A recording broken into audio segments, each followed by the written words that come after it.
Commission stormed the station around 6 p.m. on Monday, halted live broadcasts, detained presenters, and seized equipment worth millions. A broadcaster, Favor Echo, who was reportedly to have been forcefully removed from live program on urban radio, causing significant disruption and raising concerns about press freedom.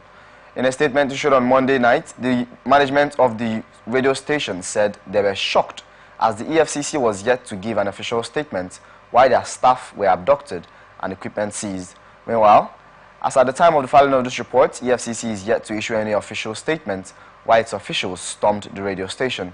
Efforts to speak with the EFCC head media and publicity, Dele Oyewale, were unsuccessful as he did not take his calls. Moving on to Abia State now, where the government has said it did not sack 8 directors working for the Broadcasting Commission in Abia State. It explained that the directors proceeded on their retirement leave. The special advisor to the governor, Alex Oti, on media and publicity, Ferdinand Okiona, stated this in a press release. Abia State government said that it did not categorically sack directors of the Broadcasting Commission of Abia State, which is the BCA. They explained that the directors proceeded on a retirement leave, which was announced by the special advisor to the governor on media and publicity, Ferdinand Okiona.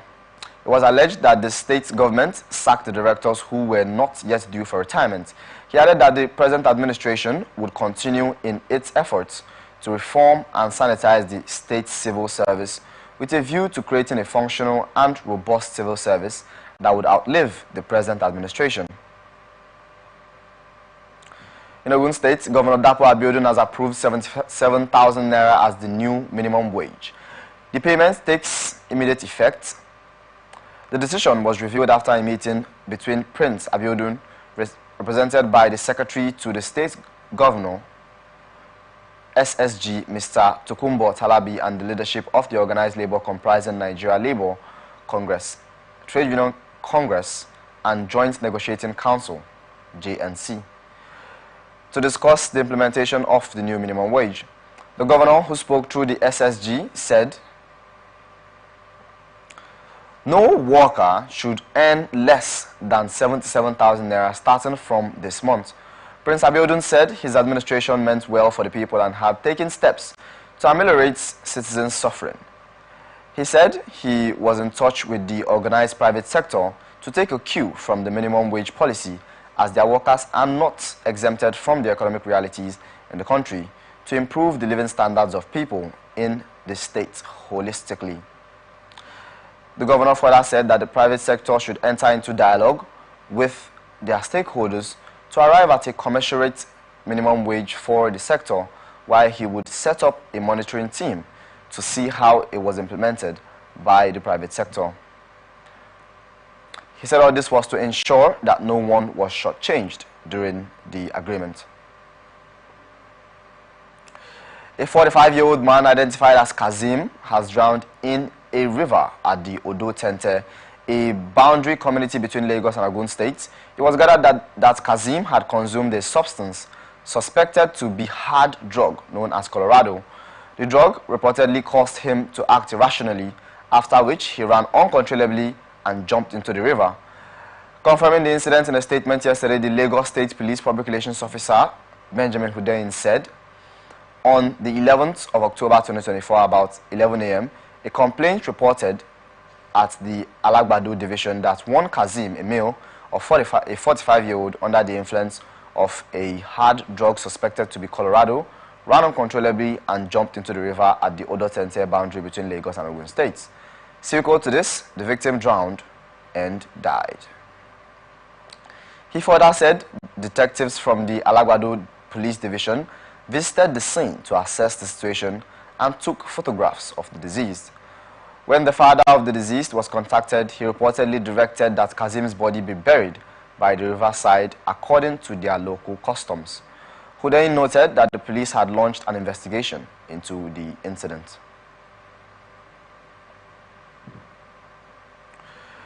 A man identified as Ganiu Ibrahim is currently on the run after allegedly stabbing his cousin, Afiz Akim, to death during an argument in Lagos.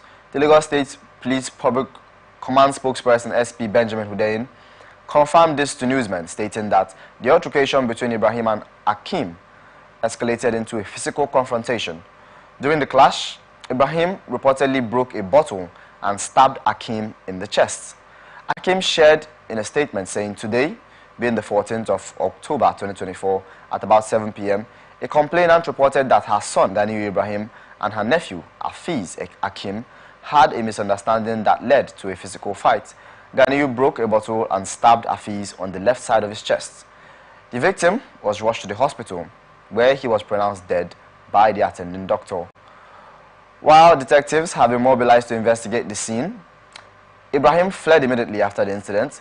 The family of the deceased declined an autopsy, opting for burial according to Islamic rites. The police have launched a manhunt for the suspect, with investigations ongoing and the suspect on the run. Say in Lagos State, two-story building has collapsed in Amusu Street in Orile Igamu area of Lagos State. The building collapsed when people were about to start their business activities for the day, and it could not be ascertained the number of people in the building when it collapsed. However, a statement by the Lagos State Emergency Management Agency response team said no casualties were recorded during the incident. Independent National Electoral Commission said eligible voters in Ondo State will start collecting their permanent voters cards from Thursday. INEC National Commissioner and Chairman of its Information and Voter Education Committee, Sam Olumekun, disclosed this in a statement in Abuja. According to him, a total of 89,777 new PVCs from the recent CVR were printed. This is made up to 58,000 new voters and 31,000 applicants for transfers, updates and replacements of lost or damaged PVCs. During the period, backlog of uncollected PVCs from previous registrations will also be available for collection at the designated centers. The Commission reiterates its policy that no cards will be collected by proxy.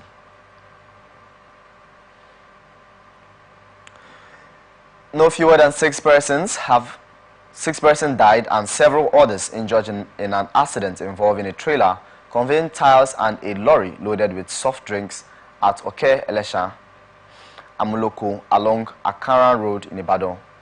Among the injured was a pupil whose mother reportedly died in the crash.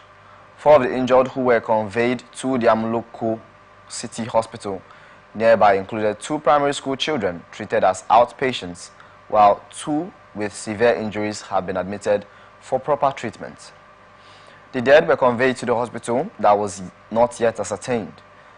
A staff of the Oyo Road Transport Maintenance Agency who spoke on the condition of anonymity at the scene said the incident occurred in the early hours of today. It was caused by brake failure of the trailer that was descending the slope of the road. The accident caused a serious gridlock with passengers alighting and trekking. Many parked their vehicles by the roadsides, pending when security operatives will clear the vehicles from the road. When contacted, the commander of the Federal Road Safety Commission Oyo Command, Ms. Rosemary Allo, confirmed the incident but said she would officially confirm when her men brief her appropriately. In Gombe State, the NLC and the state government have reached an agreement to implement 71,000 naira new minimum wage. It was learned that the development was as a result of intense negotiations between the state government and the workers' union. This came as a surprising development as there were concerns that the states would not be able to pay the new minimum wage. The federal government had agreed with the labor leaders.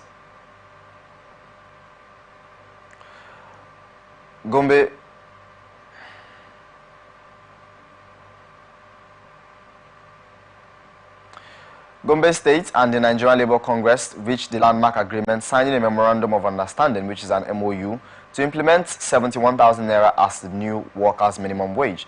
This development marks a significant milestone in the ongoing efforts to ensure workers in Gombe State receive a fair living wage.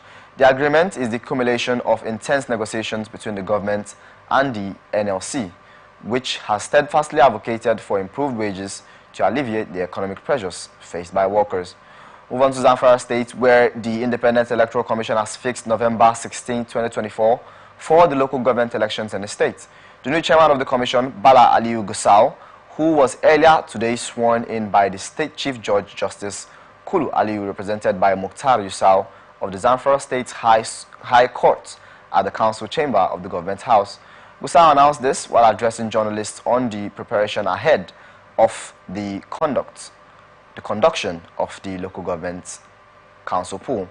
He also disclosed that the sale and return of the expression of interest forms would commence on 25th October 2024 to 1st November 2024.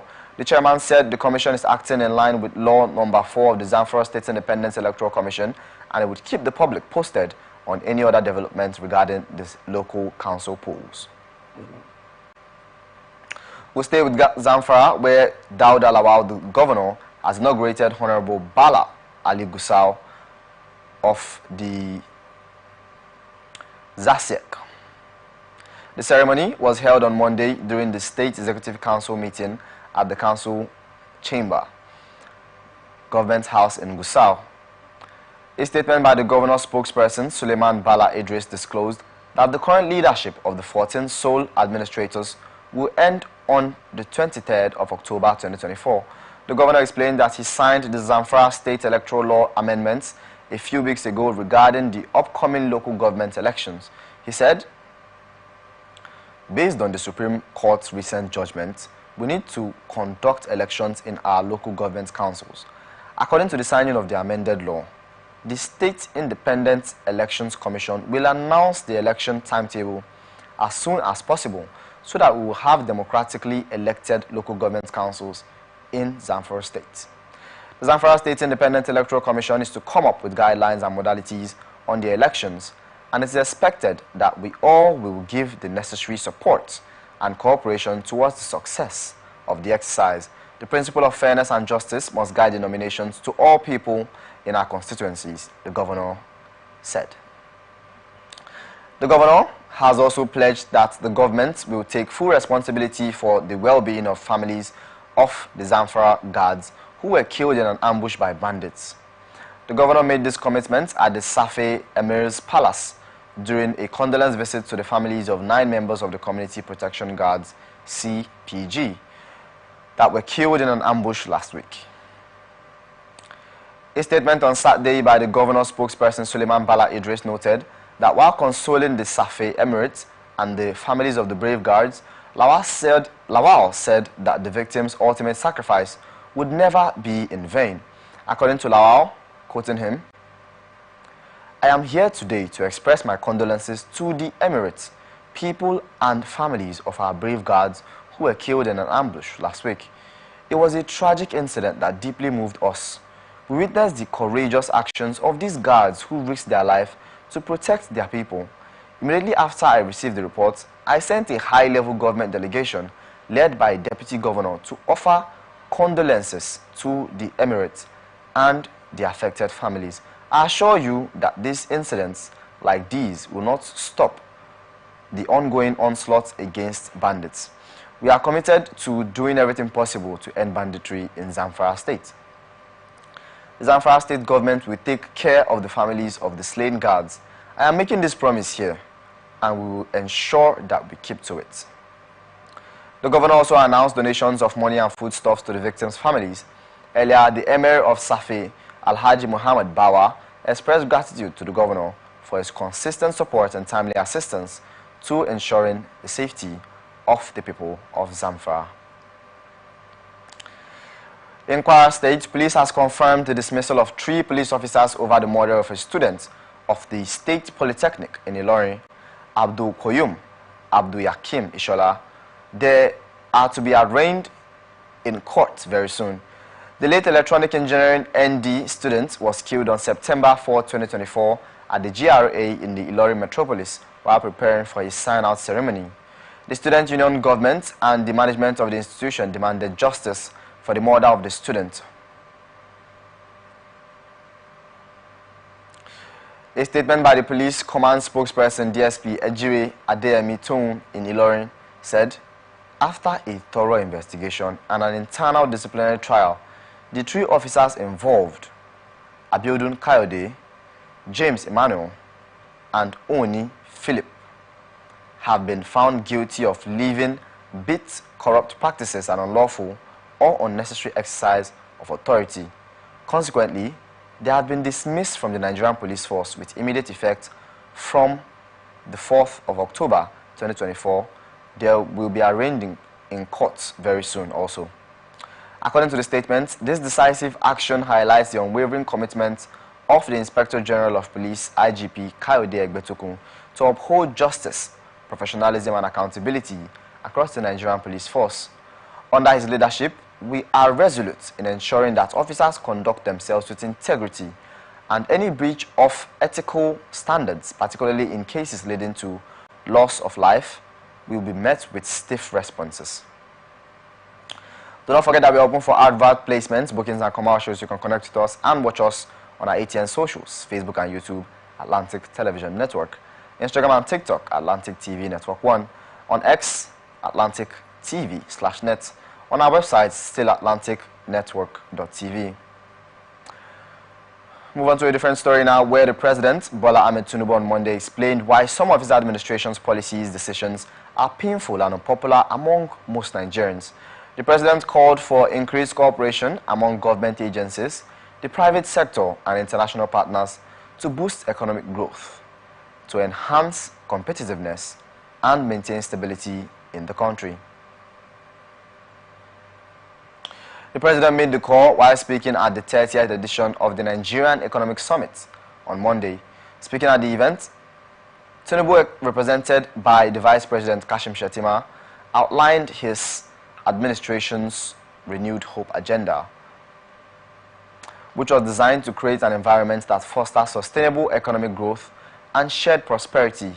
He, however, defended the economic policies of his administration while highlighting steps taken to improve the economy. He said, some of the steps, the policy decisions, the policy options available are painful, but they are almost inevitable. My heart and the heart of President Bola Tinubu go to the Nigerian people. We empathize with what the poor and the young are going through in the Nigerian nation, but we have no option. Some of these decisions are unpopular, but the truth is most often the truth that men prepare not to hear. Like many other nations have experienced significant economic problems over the past few years, the challenges have been global as well as domestic, ranging from the COVID-19 pandemic and fluctuations of the oil prices to internal security issues, inflation, and structural weaknesses in our economy. Nigeria's growth trajectory has been volatile, heavily dependent on oil revenue and unable to create enough jobs, he said. The President further called for diversification of the economy to address key economic challenges, detailing ongoing efforts to improve infrastructure, streamline regulations, and to enhance the ease of doing business in Nigeria.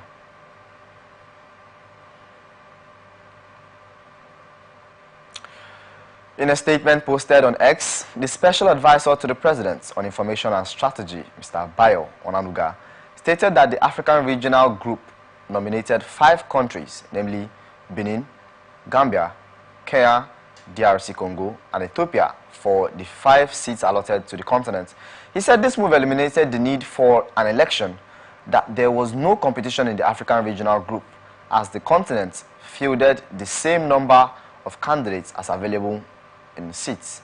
Contrary to information circulating in Nigeria that Nigeria was snubbed in this election, as some reports had falsely claimed.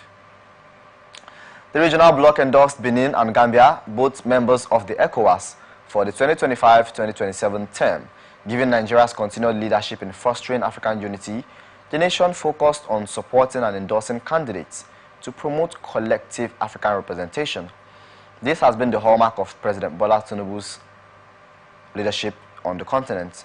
This strategic approach aligns with Nigeria's long-standing diplomatic efforts to ensure Africa speaks with a united voice on the global stage, he added. Explaining how Nigeria got the few votes which triggered the speculation of Nigeria being snubbed in the elections, he said, whatever vote was recorded for our country must have been cast in error in the secret balloting by some countries which thought Nigeria was on the ballot.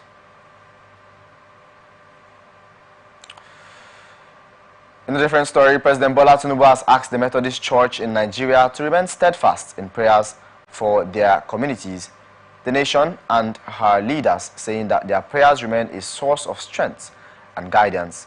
Tinubu said this while on the 40th anniversary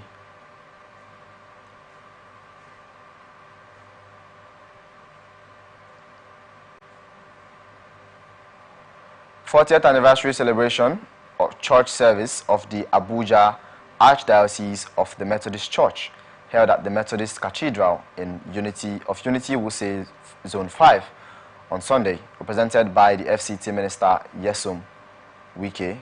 The President urged Nigerians to remain steadfast in their commitment to prayer, not just for communities, but for the beloved people of Nigeria and its leaders. The President also called on the church to continue its work of service, outreach and mission of compassion, and to work hand in hand with the government, following the tenets of the Renewed Hope agenda, to help create a Nigeria that will meet the collective aspirations of citizenry. According to the President, the challenges confronting Nigeria today require a united front. He also commended the Methodist Church for its contribution to nation building over the years through social justice, education, and humanitarian outreach. Do not forget that this is Government and Public Service Reports. We'll take a short break, and when we return, we'll go to the next of the stories. Stay with us.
From the lines across the ocean to the land beyond the mountains, through the Sahara, we bring all the sport news, live analysis, expert discussions on trending stories in politics, business, socio-economic, sports, and documentaries. So catch all the updates on the happenings around the globe.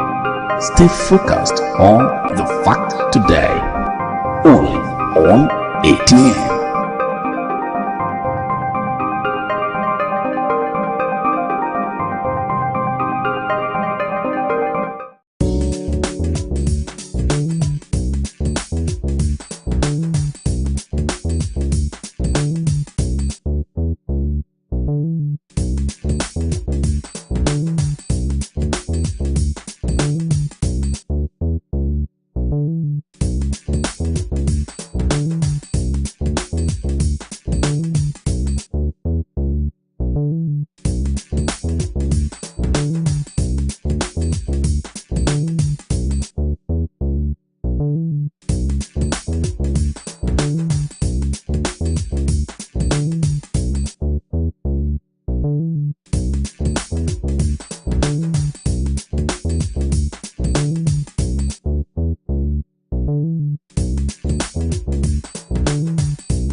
The people of Maiduguri need your help. A catastrophic flood has engulfed the city, leaving over 1 million residents stranded and fighting for survival.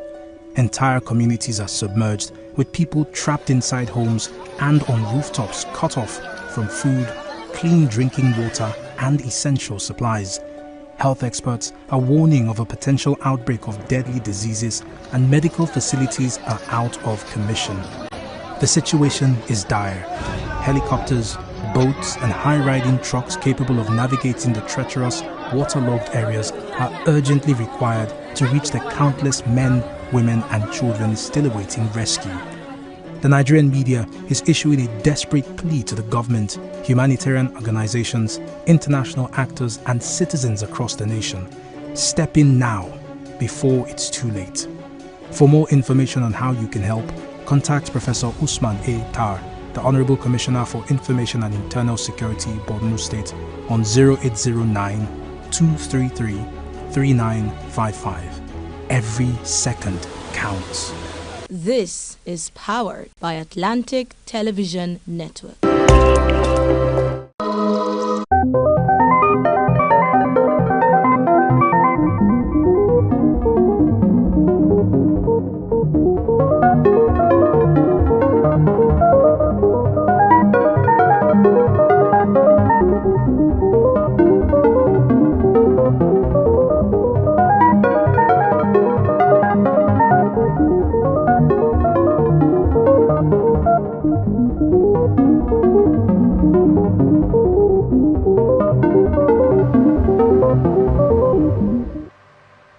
Welcome back. This is Government and Public Service Reports. Now to the rest of our stories. Nigeria's Vice President Kashim Shettima said 80% of Nigerians will be jobless without MSMEs. According to the VP, medium, small and micro enterprises make up 96% of Nigeria's businesses and contribute 46% of the country's GDP. The African Union and other groups are working together at the federal level these days. Shettima made this revelation in Abuja during the World Day celebration and international dialogue. The Vice President, accompanied by President Ibrahim Hassan Hadeji's Deputy Chief of Staff, stated that MSMEs comprise 96% and contribute 46% of the country's growth. He said, without these small businesses, 80% of the workforce will be without employment, which is why there is a need to ensure that single-digit financing is sustained for MSMEs across all sectors of the economy. According to reporters, Hadeji added that in order to guarantee that small businesses have access to inexpensive financing and loans, the federal government is now collaborating with the African Union and other organizations.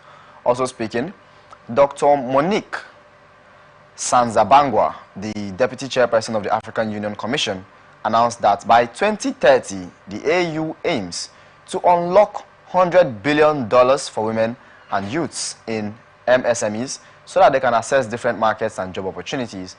He added that the African Union Commission will bring a coordinated approach such as government, private sector, among others, to champion single-digit financing for African MSMEs. Federal government has announced plans to invest $2 billion to deploy 90,000 kilometers fiber optic project in the country. The project is designed to expand Nigeria's fiber optic cable capacity from 35,000 kilometers to 125,000 kilometers to boost terrestrial fiber optic backbone in Nigeria. The Minister of Communications, Innovation and Digital Economy, Bosun Tijani, stated this on Monday in Kano on the sidelines of facility tour of the vandalized Digital Innovation Park. It will be recalled that irate youths vandalized the model park during the nationwide protests in August. Tijani said the investment will provide meaningful connectivity to communities, ensuring that schools, hospitals, government establishments, and businesses thrive in a digital connected environment. According to him, it will also accelerate growth across critical sectors of the economy, including education, health, and agriculture. The minister noted that today's world technology is the key to unlocking productivity and driving the diversification of Nigeria's economy. He said that many countries face declining populations, stressing that Africa and Nigeria in particular has the advantage of growing a dynamic workforce. Quoting him, "This is our moment to become a net exporter of technology talent, while also strengthening our own local industries." According to Tijani, the 3 Million Technical Talent, which is the 3MTT program, is a federal government initiative aimed to expose 3 million Nigerians in digital and technical skills. The federal government has issued a critical warning of heavy rainfall and potential flooding across 22 states and the Federal Capital Territory from October 14th to 18th, 2024.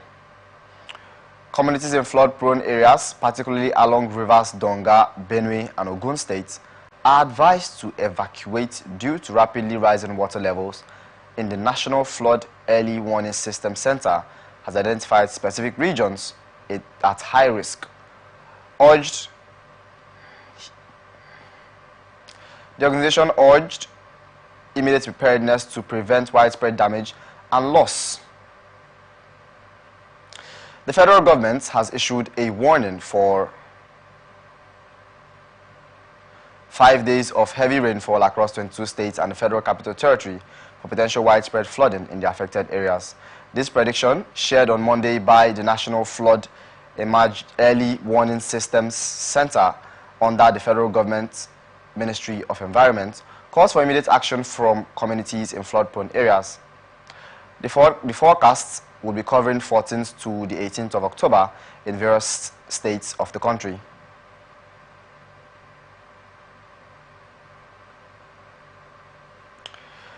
Chairman of the Presidential Fiscal Policy and Tax Reforms Committee, Taiwo Oyedele, has said that wealthy Nigerians earning 100 million naira and above will face a 25% personal income tax rate if a new tax bill is passed by the National Assembly. He stated that 90% of the current taxpayers are people who should not be taxed, while advocating for a more streamlined and equitable tax system in the country. This revelation was made during a breakout session at the ongoing 30th Nigerian Economic Summit, organized by the Nigerian Economic Summit Group and the Ministry of Budget and National Planning on Monday in Abuja. Oyedele further emphasized the need to strike a balance between easing the tax burden for low-income earners and ensuring the wealthy contribute more to the government revenue. He said, if you earn 100 million naira a month, we are taking up to 25% from the rich people. That's because we need to balance the books, Oyedele stated. The fiscal policy experts said the government is prepared to determine to ensure that the right individuals pay taxes, noting that his committee is actively working to achieve the goal. He added that the proposed changes are expected to take effect from January 2025 based on the passage of bill by lawmakers. These essential services make up a large portion of household expenditure for a lower income population, and the proposed reforms aims to lessen the financial burden on the poor. However, Oyedele acknowledged that not all sectors would benefit from the reduced tax rates. For other goods and services, the VAT rate would increase to ensure government revenue book balance. He also pointed out that inflation has already acted as a disorderly tax in the population, eroding the value of their money without the need for legislation.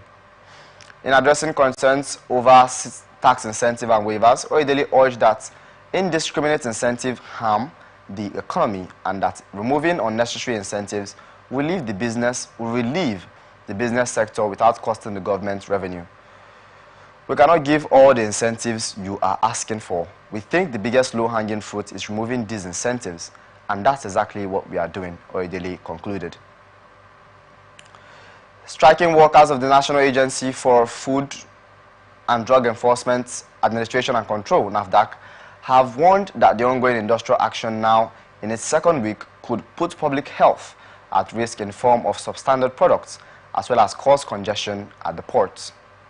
These dire consequences were revealed to newsmen exclusively yesterday by one of the union leaders. He claimed that the strike, which was engendered by management's refusal to address pressing welfare issues, has been met with indifference from the Director General, who has jetted out of the country for a second time since the strike began. The core issues in the dispute centered on the workers' demands for approvals for allowances, reviewing of job-specific allowances, promotion of staff who passed 2024 examination, and payment of outstanding claims dating back to 2014. Workers also alleged that they were forced to use personal resources for official trips, only to face protracted reimbursement delay, adding this stark reality underscores the management's self-serving attitude, prioritizing personal interest over public health and safety. They said, the implications of this strike are far-reaching. Without NAFDAC's regulatory oversight, harmful products may infiltrate the market, posing serious health risks to consumers. The strike will cripple clearance processes at the ports, causing backlogs and delays, with devastating consequences for the economy. In addition, national health security will be compromised as the absence of effective regulation will undermine Nigeria's ability to safeguard public health. The union leader warned. He said it was unacceptable for the Director General to abandon her post amid this crisis, displaying callous regard for the plight of staff and the nation. The union subsequently urged the federal government to intervene immediately, compelling NAFDAC management to engage with the union and address the lingering issues as the nation's health and well-being depended on it.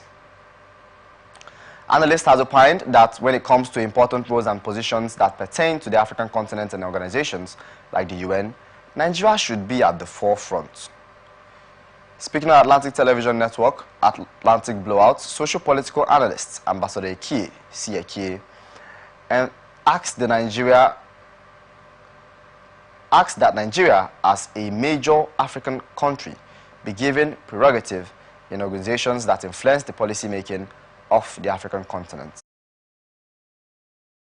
But I think for a country like Nigeria, which supposedly is a major country, because I don't hear people say the giant of Africa anymore because of so many things going on. So I don't want to use that word for now. That's supposed to be a major stakeholder in the United Nations when it has to do with human rights. Your population is high. So many countries in Africa tend to look towards Nigeria before. I don't know whether now anymore. But if that is the case, I think if it is 2, 3, 4, 5 seats, Nigeria, who is a major country in the continent of Africa, I think you should be given a very prerogative space to say, okay, at least if it is 3 or 4 positions for Africa, Nigeria should always have one, because it's a strength of Africa, it's a major voice for the African nations. But on the other hand, the analyst believes that if Nigeria is denied the opportunity, other African countries should be given the opportunity, adding that it will help strengthen relationships within the continent. So if Nigerians feel that they do not have a reason, but their reason is that they want to strengthen the regions in Africa so that other countries will not feel that Nigeria